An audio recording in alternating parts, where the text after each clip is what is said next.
Astrologer Ramakrishna Ghosh. আমার এই channel অর্থাৎ অ্যাস্ট্রোলজার রামকৃষ্ণ ঘোষ চ্যানেলের পক্ষ থেকে জানাই আপনাদের সকলকেই স্বাগত। আশা করি ঈশ্বরের কৃপায় আপনারা সকলেই ভালো আছেন। আমি বিভিন্ন রাশির মাসিক রাশিফল নিয়ে আলোচনা করছিলাম। আজকে আমার আলোচনা মিথুন রাশির কয়েকটি ভবিষ্যৎবাণী, যা 100% সত্যি হবেই।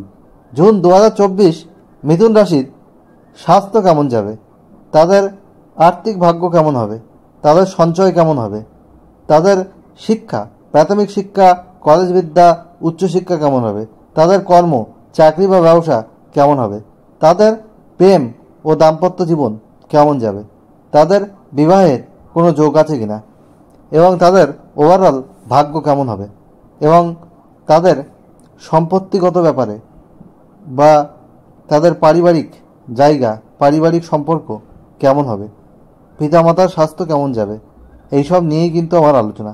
মিথুন রাশির যে সমস্যা রয়েছে সেই সমস্যা থেকে বেরিয়ে আসার কী রেমেডি রয়েছে এটা ভিডিও শেষে আমি আলোচনা করব। তাই আপনাদের কাছে অনুরোধ, আপনারা ভিডিওটি কেটে কেটে দেখবেন না, পরিপূর্ণ আলোচনা শুনবেন, তাহলে কিন্তু একটা স্পষ্ট ধারণা পাবেন, একটা সামগ্রিক আলোচনা। এটা আপনারা একটা পরিপূর্ণ আলোচনা আপনারা জানতে পারবেন। যাই হোক, মিথুন রাশি হচ্ছে কালপুরুষের তৃতীয় রাশি, আর এই রাশির অধিপতি গ্রহ হচ্ছে বুধ।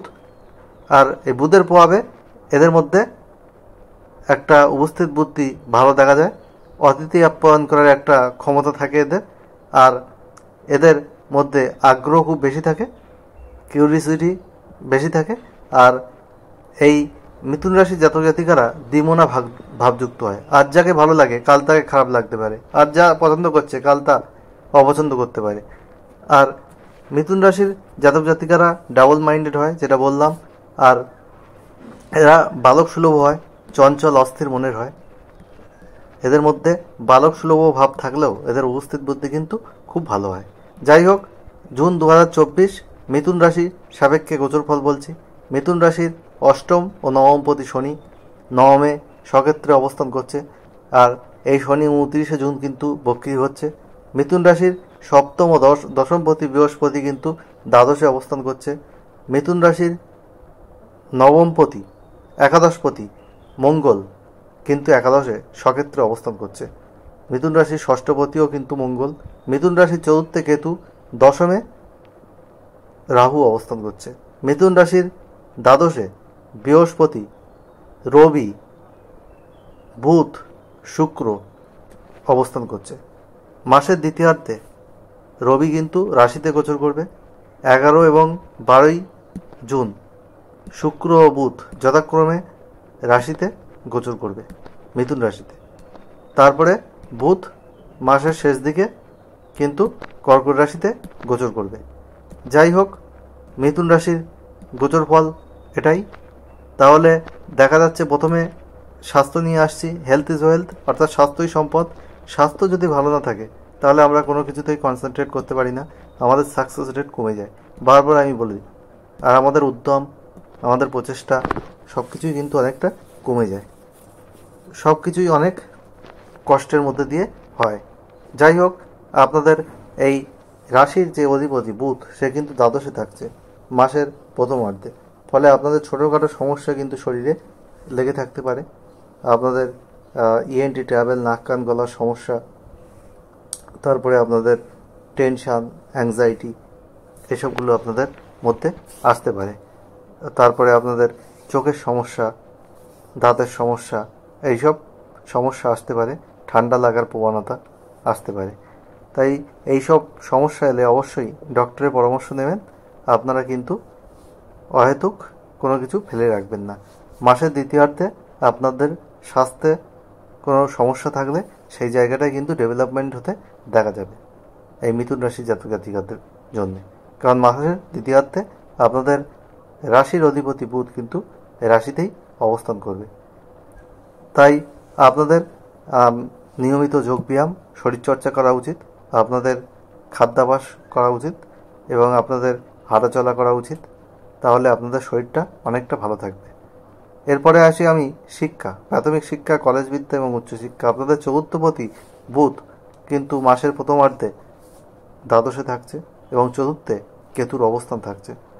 এবং আপনাদের পঞ্চমপতি শুক্র সে কিন্তু দ্বাদশে স্বক্ষেত্রে থাকছে, পরের রাশিতে গোচর করছে মাসের দ্বিতীয়ার্ধে।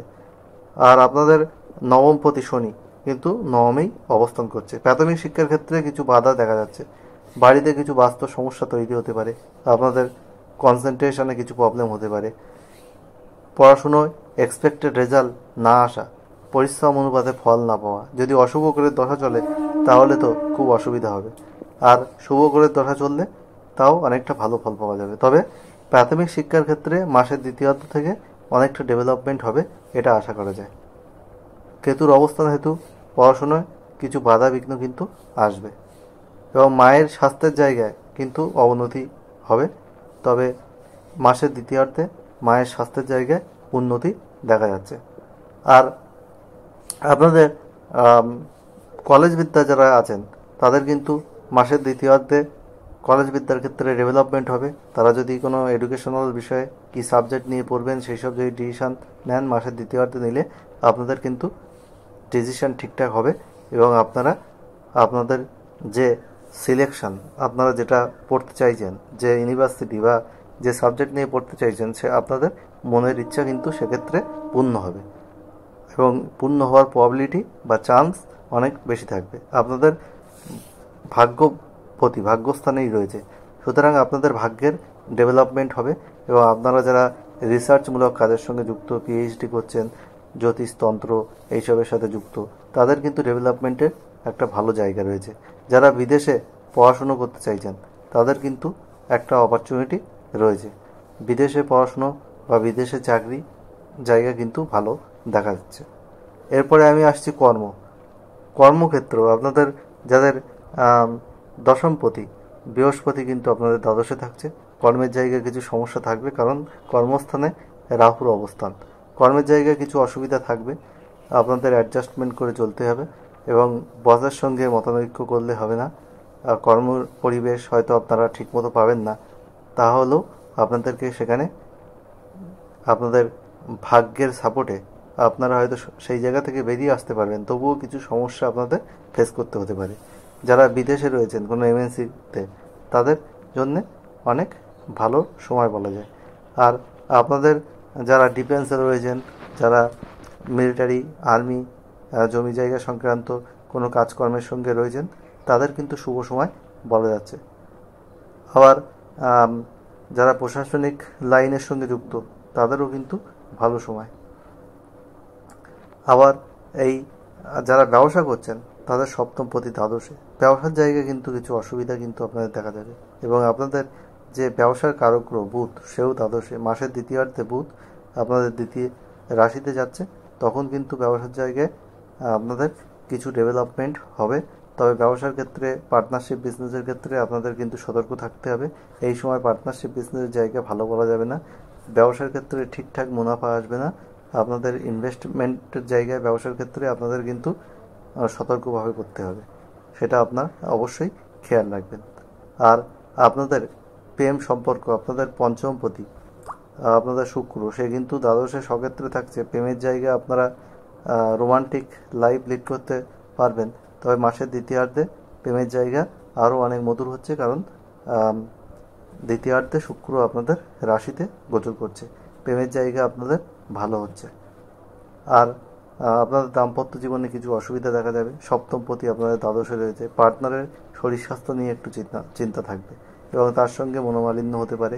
তাকে সময় দিতে হবে, গুরুত্ব দিতে হবে, তার সঙ্গে কম্প্রোমাইজ করে চলতে হবে এবং তাকে প্রায়োরিটি দিতে হবে এবং আন্ডারস্ট্যান্ডিং করে চলতে হবে, তবেই কিন্তু আপনাদের দাম্পত্য জীবন ভালো হওয়া সম্ভব। যাদের কোনো আইনি ঝামেলা চলছে তারা এই আইনি ঝামেলা এড়িয়ে চলার চেষ্টা করুন। আপনাদের এই সময় আর্থিক রোজগার খুব ভালো হবে, আর্থিক জায়গা ভালো দেখা যাচ্ছে। একাদশপতি একাদশে রয়েছে, আপনাদের একাধিক সোর্স থেকে আপনাদের কিন্তু ইনকাম হওয়ার জায়গা রয়েছে। তবে দ্বাদশে বৃহস্পতি, দ্বাদশে রবি, এইসব ঘুরে বুধ শুক্রের অবস্থান মাসের প্রথমার্ধে থাকার জন্য প্রচুর ব্যয়ও কিন্তু দেখাচ্ছে। সেই সব ব্যয়ের জায়গাটাও কিন্তু আপনাদের কন্ট্রোল করতে হবে, মিতব্যয়ী হতে হবে, সঞ্চয়ী হতে হবে, তবেই কিন্তু আপনারা আয় ব্যয়ের একটা ভারসাম্য আপনারা বজায় রাখতে পারবেন। আদারওয়াইজ কিছু সমস্যা কিন্তু তৈরি হবে। মিথুন রাশির কিছু ভালো রয়েছে, আবার কিছু খারাপ দিকও রয়েছে, এবং মিথুন রাশির মায়ের স্বাস্থ্যের জায়গায় একটু সাবধান থাকতে হবে। পিতার স্বাস্থ্য মোটামুটি ভালো যাবে। মাসের দ্বিতীয়ার্ধ থেকে রবি আপনাদের রাশিতে গোচর করবে, তখন পিতার স্বাস্থ্যের কোনো সমস্যা থাকলে সে জায়গায় কিন্তু ডেভেলপমেন্ট হবে। আর আপনাদের চতুর্থপতি বুধ দ্বাদশে থাকছে, প্রথম ভাগে কিন্তু একটু সম্পত্তিজনিত বিষয়ে বা পারিবারিক বিষয়ে কিছু ঝঞ্ঝাট ঝামেলা সমস্যা কিন্তু থাকছে।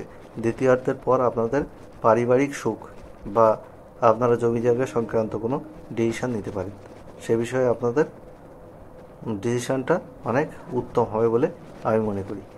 আর মিথুন রাশির এটাই হলো ওভারঅল ভাগ্য।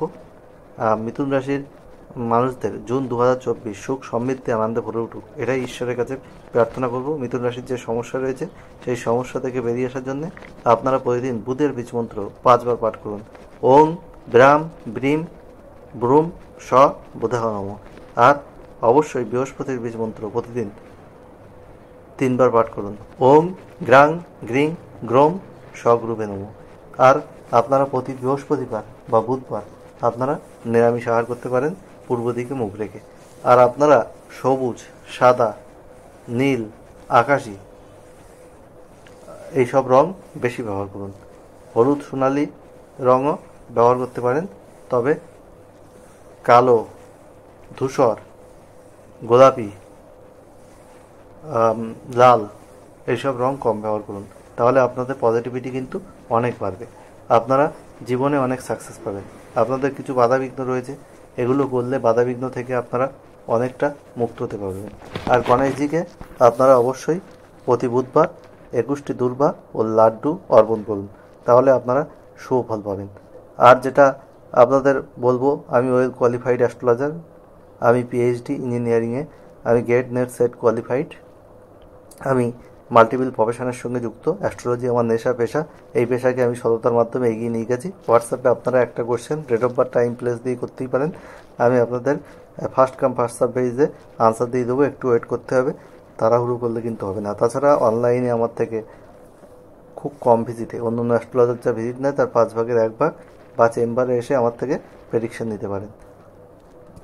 এবং আমি কিন্তু ডিটেল অ্যানালিসিস করে সব কিছু লিখে আপনাদেরকে রিপোর্ট তৈরি করব।